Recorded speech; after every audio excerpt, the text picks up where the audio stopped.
സ്കൂളൊക്കെ വിട്ട് വരുന്ന സമയത്ത് കുട്ടികൾക്ക് കൊടുക്കാൻ പറ്റുന്ന ഈസി ആയിട്ടുള്ള സ്നാക്കാണ് ഞാൻ ഇന്ന് കാണിക്കാൻ പോകുന്നുള്ളത്. നമ്മുടെ ബ്രെഡ് വെച്ചിട്ടുള്ള പിസ്സ. അപ്പോൾ ആദ്യം ഒരു പാൻ വെക്കുക. അതിൽ നമ്മൾ ട്രയാങ്കിൾ ഷേപ്പിൽ വേണം നമ്മൾ ബ്രെഡ് കട്ട് ചെയ്യാൻ വേണ്ടിയിട്ട്. കട്ട് ചെയ്തിട്ടിടുക. ഇതേപോലെ നമ്മൾ നിരത്തി കൊടുക്കുക കേട്ടോ. എന്നിട്ട് അതിൻ്റെ മേലെ കെച്ചപ്പ് തേച്ച് കൊടുക്കുക. അതേപോലെ തന്നെ മയോണൈസും കൂടി ഇട്ട് കൊടുക്കുക. എന്നിട്ട് ഫുള്ളായിട്ട് സ്പ്രെഡ് ചെയ്ത് കൊടുക്കുക. വളരെ സിമ്പിളാണ് ഉണ്ടാക്കാൻ, അത്രക്കും ടേസ്റ്റും കൂടിയാണ് കേട്ടോ. അപ്പോൾ ഇതേപോലെ സ്പ്രെഡ് ചെയ്ത് കൊടുക്കുക. കുറച്ച് അധികം മയോണൈസും അധികം കെച്ചപ്പും കൂടി ഇടാൻ മറക്കരുത് കേട്ടോ. ഇനി ഫുള്ളായിട്ട് സ്പ്രെഡ് ചെയ്തതിന് ശേഷം നമ്മൾ ചീസാണ് ഇട്ട് കൊടുക്കുന്നുള്ളത്.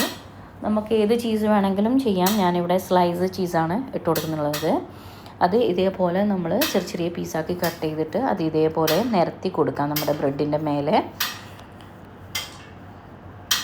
ഇനി ഫുള്ളായിട്ട് നിരത്തിയതിന് ശേഷം നമ്മൾ ക്യാപ്സിക്കം, ഉള്ളി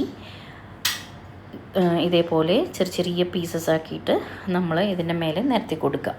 നമ്മുടെ സൈഡിലായിട്ട് ഇടേണ്ട ആവശ്യമില്ല. നമ്മൾ മിഡിൽ പോർഷനോ അങ്ങനെയുള്ള സൈഡിലേക്ക് മാത്രം ഇട്ടാൽ മതി കേട്ടോ. അപ്പോൾ നമ്മൾ ഉള്ളിയും ഇതേപോലെ കുറച്ച് വലുതായിട്ട് തന്നെ കട്ട് ചെയ്തിട്ട് നമ്മളത് നിരത്തി കൊടുക്കുക കേട്ടോ. ഇനി നിങ്ങൾ ചിക്കൻ ഫ്രൈ ചെയ്ത പീസ് ഉണ്ട് എന്നുണ്ടെങ്കിൽ ചിക്കൻ ഫ്രൈ ചെയ്തിട്ടിടാം.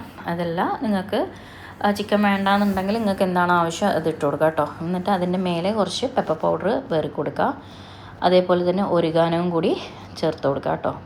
ഒരിഗാനോ കുറച്ച് കൂടുതൽ വേണം, കാരണം ആ പിസ്സാൻ്റെ മണം കിട്ടാൻ വേണ്ടിയിട്ട്, ഫ്ലേവർ കിട്ടാൻ വേണ്ടിയിട്ടാണ്.